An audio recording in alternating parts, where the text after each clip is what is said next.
Hey, what's going on everyone? Jake Verdon Tech here, and today we're going to be doing JavaScript vlog number 2. So usually programming assignments for me don't go this quick and this smooth.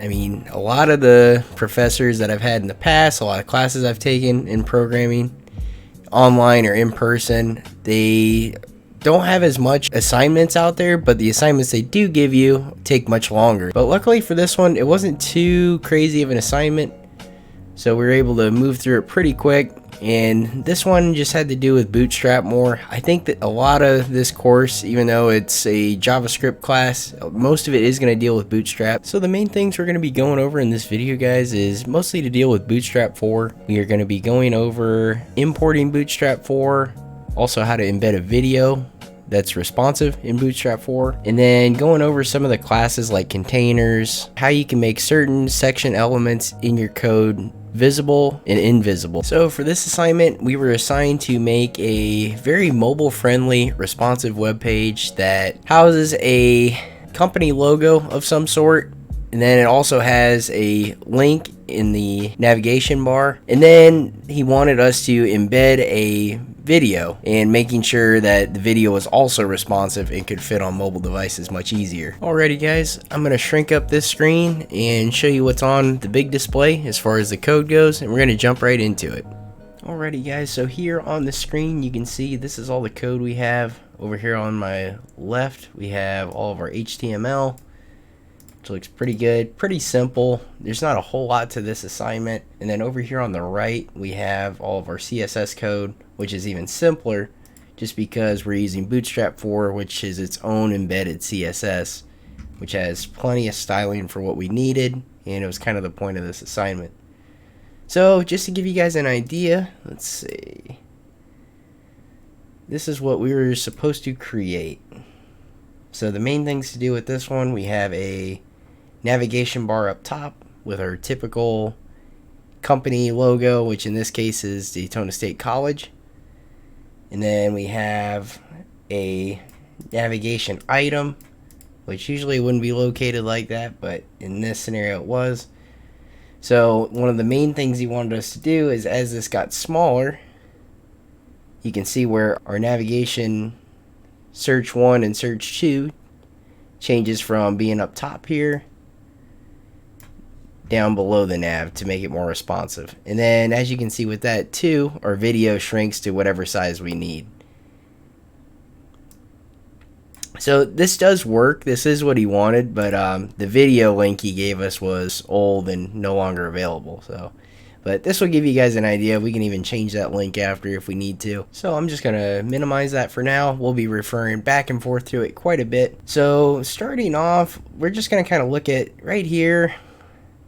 This is pretty default. So in Visual Studio Code, there's a lot of code snippets you can do. So if you type in I want to say exclamation point and then just hit tab, it'll generate the beginning of your HTML code and also give you your HTML tag, your head tag, and your body tag, which is pretty handy. And like I mentioned in my previous JavaScript vlog, it's kind of why I wanted to go with Visual Studio Code. It's got some increased functionality compared to like just plain text editors. But so right here in the top you can see this is all of our imported Bootstrap code. So I just grabbed that. You can get it from W3C or Bootstrap's official documentation. Right here we have my style sheet, which is pretty generic, just style.css. And then this is the body of our code. So in Bootstrap 4, the container class is kind of your, as it sounds, your main container.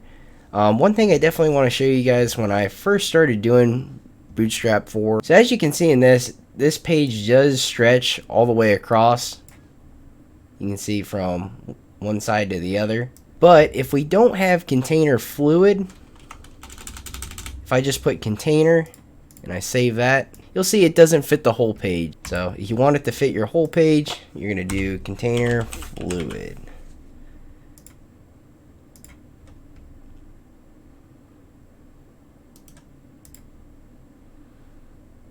And we're back to where we were. So that looks good. So where it gets a little trickier, which at first I think I was just kind of thinking about it wrong. The requirement was to move this search that's in our navigation bar below the navigation bar and style it a little bit differently. I thought about it the wrong way at first. So the way you really need to think about this is not how can I move search 1 below the nav bar, but how can I make it disappear and reappear in a different location, which in Bootstrap we do have the ability to do that, as I did here. So when we get down into mobile devices, it leaves the nav bar and goes more into the body of our web page.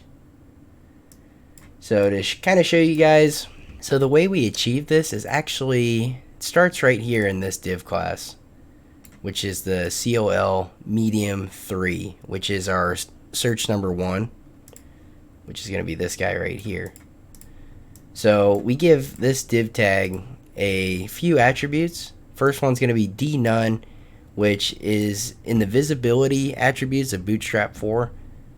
And I'll actually show you that right here in the documentation. This is the display properties. And this is the whole chart for hiding elements. And these are the different tags you can give it. So dnone will hide on all screen sizes. And then if you want it hidden on specific screen sizes, you can go into here and give it the proper tag. So in our case, we wanted search 1 invisible on some of our mobile size screens, smaller stuff. So we gave it the dnone and then d medium block. So on our chart here, so it's visible only on, I think it's from large screens to medium screens, it'll be visible. But once we get down into the smaller screens, it'll disappear. So the way we make that search 1 disappear and then reappear outside of the nav bar within the .col classes in Bootstrap, you can add a lot of attributes, as we saw, the sizing and then how many grid blocks it takes up. But you can also add visibility attributes. So instead of moving that, we actually made it disappear and reappear. And the way we did that was in this line right here, where we declared the class. As you can see right here, we called the sizing of this item, and then the block, which is where it says d block and then d small none, that will declare on the different size web browsers you have and the different devices you have to whether it needs to disappear or reappear. So when we say d block, d small none, that means on the smaller sizes we have to make it disappear, and this line of code does that. So that might not be something you'll use all the time, but never hurts to play with it and learn it a little bit. So next thing we're going into is embedding a responsive video. So down here we have a div class, which this is another one from Bootstrap, embed responsive, and then you're going to say embed responsive, and then the size of the video, which is a 16:9 aspect ratio. So we also have that in that class there. I'm sure it supports bigger and smaller aspect ratios, so that's probably another attribute you can give it. But where we actually embed the video is in this iframe tag here. So we embed our link just like you would normally in HTML with the src attribute, and then you can embed the link there. And then in this case we gave it a general size, but as you can see from the responsiveness of the class we gave it, we can make it larger or smaller. And then you can give it a title. So lots of other attributes in there, and then you want to allow full screen at the end, and then close your iframe tag. So that's what embeds our video, and not only embeds it, but makes it responsive when we go from larger screen sizes to smaller screen sizes. So the link he provided actually doesn't work, but let's go ahead and embed one that does. So just to make sure that it's working properly, so let's just go on YouTube. As you can see, I removed the source, so let's find another video and see if we can get this to work. And we'll just do one of my other videos, go to my channel, and we'll do the last JavaScript vlog. So I'm just going to take this link and we're going to plug it right back into the source attribute. I'll save it. Now, if we open this back up, YouTube refused the content. So oddly enough, guys, I couldn't get any of the YouTube videos to work, any of those links. I couldn't get W3C's links to work, but when I embedded my personal website into that source tag, it actually works, which I'm going to have to dig into and further research, but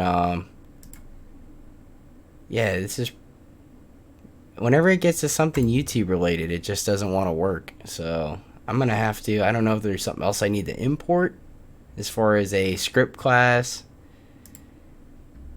but wow, that video actually worked. Maybe we'll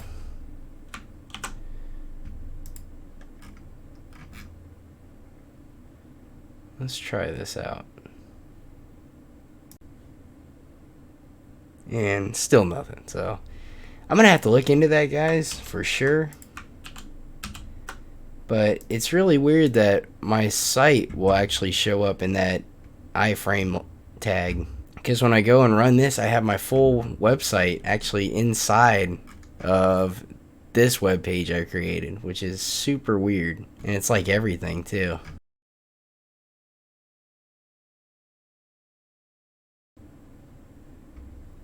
Alright guys, I'm going to see if we can figure this out. So, from what I got on Stack Overflow, we have to include embed rather than watch.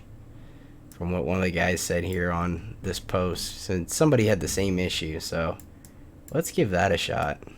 So, let's just find another YouTube link. Let's see if we can figure this out.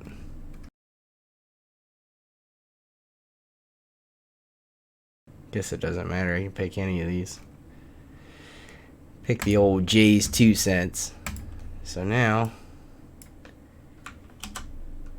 Control C. Find where the end of that source tag is. So we're going to stick this in here, and instead it says watch.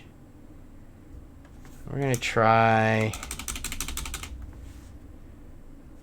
I guess I would just put in embed.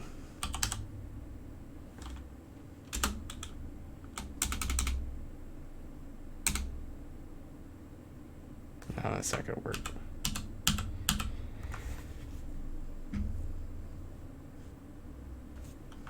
I'll just put it right there.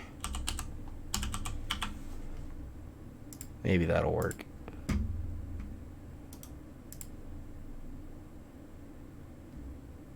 Looks hopeful. Doesn't give us a thumbnail, but error. We're close. That was definitely different. Okay guys, I think we got it. So our syntax was just a little bit off. We're on the right track when it came to placing embed inside the URL instead of watch. So now when we go, and this is all thanks to a post in Stack Overflow, which definitely can be a savior. So open live server, and there we have it. There's the video. It's responsive, it even plays. You get to watch Jay's 2 cents on our own custom web page. Cool deal. I'm glad we got that figured out. So just to show you guys, it's actually right in here where it wasn't even the check marked answer, but the one below it that I saw. This guy gave a really good example. He was saying this is going to be your standard URL, which will have a watch syntax in it. So it'll be youtube.com/watch, and it'll have a question mark v equals. So you want to get rid of watch question mark v equals, but once you pass that, you're going to get more into the specific link you're trying to get to. So you don't want to remove that, because that's kind of what we did, and it messed up the code and we weren't able to see the video. So if you just go to this point here, remove that, and then stick embed in there with a /, it works like a charm. And that's exactly what we did right here. So this is what we have in there now. So just to show you guys step by step what we did. So if you look at this URL right here, we're going to remove watch question mark v equals. We're going to remove that. If we have that, as you guys could see before, no-go error has occurred. But if I'm going to delete that, and we're back. It works. So pretty minute little piece that can definitely throw some errors into your video that you're trying to put on your web page. So I'm definitely glad we dug into that a little bit more. It's kind of a win-win for everybody. I learned something. You maybe learned something. Some of you guys might be looking at me like I'm an idiot and I should know that, but I didn't. So that's cool. We got that working. I just thought before the video that our professor gave us was just having issues because it was no longer available, or it was on private, because it was through Daytona State's some of the professor's account, and I think most of his videos are unlisted. So that can be an issue too that you'll run into with videos. If they're not a public video, you're probably not going to be able to pull them up on a HTML web page. Alrighty guys, so that kind of wraps up this video. This is inside a JavaScript college class, online vlog 2. Long ass title, sorry about that, but it kind of explains just what we're doing here. So I don't know if you guys watched the last video, but this is just kind of a vlog to show you what it's like inside a online JavaScript college class. So I'm just kind of taking you guys through what I'm learning. So maybe you'll learn stuff as I'm learning it. That would be awesome. Or maybe you guys are just curious on what it's like inside an online JavaScript college class. But either way, it'll be kind of cool to go through and share with you guys. And hopefully we'll all learn something from it. So that is it for this video, guys. As always, thanks for watching. And if you want to see more tech related stuff like programming, PC building, and other tech product reviews, be sure to give us a subscribe. And if you liked the video and learned something, make sure to give it a thumbs up. As always, guys, thanks for watching, and I'll see you in the next one.